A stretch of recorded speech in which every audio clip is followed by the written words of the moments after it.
باللہ من الشیطان الرجیم بسم اللہ الرحمن الرحیم عبد الملک بن شعیب بن لیث، عقیل بن خالد ابن شہاب، عبد الملک بن ابی بکر بن عبد الرحمن بن حارث بن حشام، خارجہ بن زید انصاری، زید بن ثابت سے روایت ہے کہ رسول اللہ صلی اللہ علیہ وسلم نے فرمایا، آگ پر پکی ہوئی چیز کھانے سے وضو ہے۔ ابن شہاب عمر بن عبدالعزیز عبداللہ بن ابراہیم بن قارظ کہتے ہیں کہ میں نے حضرت ابو ہریرہ رضی اللہ تعالیٰ عنہ کو مسجد میں وضو کرتے ہوئے پایا تو انہوں نے فرمایا کہ میں نے پنیر کے ٹکڑے کھائے تھے، اس لیے وضو کرتا ہوں، کیونکہ میں نے رسول اللہ صلی اللہ علیہ وسلم سے سنا کہ آگ سے پکی ہوئی چیز سے وضو کرو۔ ابن شہاب سعید بن خالد ابن عمر بن عثمان عروہ بن زبیر عائشہ فرماتی ہیں کہ رسول اللہ صلی اللہ علیہ وسلم نے فرمایا، آگ کی پکی ہوئی چیز کھانے سے وضو کرو۔ عبداللہ بن مسلمہ بن قعنب، مالک بن زید بن اسلم، عطا بن یسار، ابن عباس سے روایت ہے کہ رسول اللہ صلی اللہ علیہ وسلم نے بکری کی دستی کھائی، پھر وضو کیے بغیر نماز ادا فرمائی۔ زہیر بن حرب،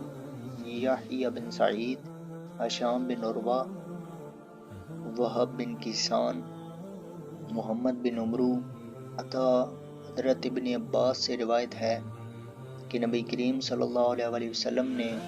ہڈی والا یا بغیر ہڈی گوشت کھایا، پھر وضو کیے بغیر نماز ادا کی اور پانی کو ہاتھ تک نہیں لگایا۔ محمد بن صباح، ابراہیم بن سعد، زہری، جعفر بن عمرو بن امیہ زمری اپنے والد سے روایت کرتے ہیں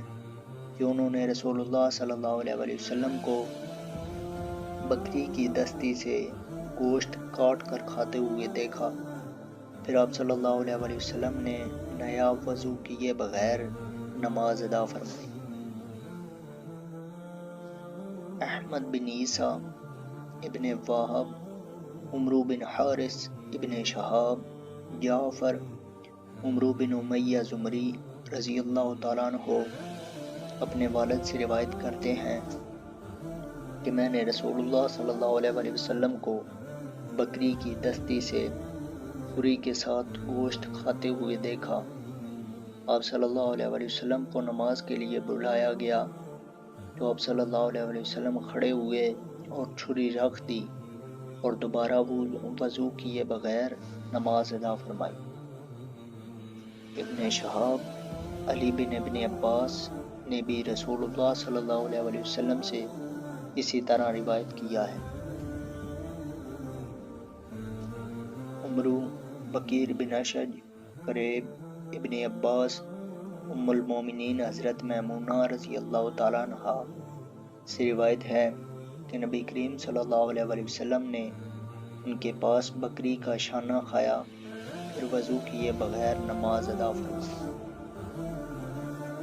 عمرو، جعفر بن ربیع، یعقوب بن اشج، قریب مولا بن عباس، حضرت میمونہ رضی اللہ تعالیٰ عنہا نبی کریم صلی اللہ علیہ وسلم کی زوجہ مطہرہ نے اسی طرح روایت کیا۔ عمرو، سعید بن ابی حلال، عبداللہ بن عبید اللہ بن ابی رافع، ابو غطفان، ابو رافع سے روایت ہے کہ میں گواہی دیتا ہوں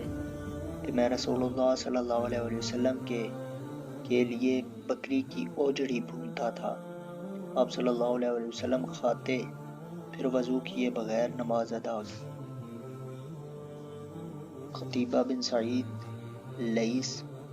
زہری، عبید اللہ بن عبداللہ ابن عباس سے روایت ہے کہ نبی کریم صلی اللہ علیہ وسلم نے دودھ پیا، پھر اس کے بعد پانی منگوا کر کلی کی اور ارشاد فرمایا کہ اس دودھ میں چکناہٹ ہوتی ہے۔ احمد بن عیسیٰ ابن وہب، عمرو، زہیر بن حرب، یحییٰ بن سعید، اوزاعی، حرملہ بن یحییٰ۔ یہ حدیث بھی پہلی حدیث ہی کی طرح ہے۔ سند دوسری، علی بن حجر، اسماعیل بن جعفر، محمد بن عمرو بن الحلہ، محمد بن عمرو بن عطا، ابن عباس سے روایت ہے کہ رسول اللہ صلی اللہ علیہ وسلم نے کپڑے پہنے، پھر نماز کے لیے تشریف لے جانے لگے تو آپ صلی اللہ علیہ وسلم کے پاس روٹی اور گوشت کا ہدیہ لایا گیا۔ آپ صلی اللہ علیہ وسلم نے اس سے 3 لقمے کھائے، پھر لوگوں کو نماز پڑھائی اور پانی کو چھوا تک نہیں۔ ابو کریب، ابو اسامہ، ولید بن کثیر، محمد بن عمرو ابن عطا، حضرت ابن عباس رضی اللہ تعالیٰ عنہ سے روایت ہے کہ وہ اس بات کی گواہی دیتے ہیں، باقی حدیث پہلی حدیث کی طرح ہے۔ وَمَا عَلَيْنَا إِلَّا الْبَلَاغُ الْمُبِينُ۔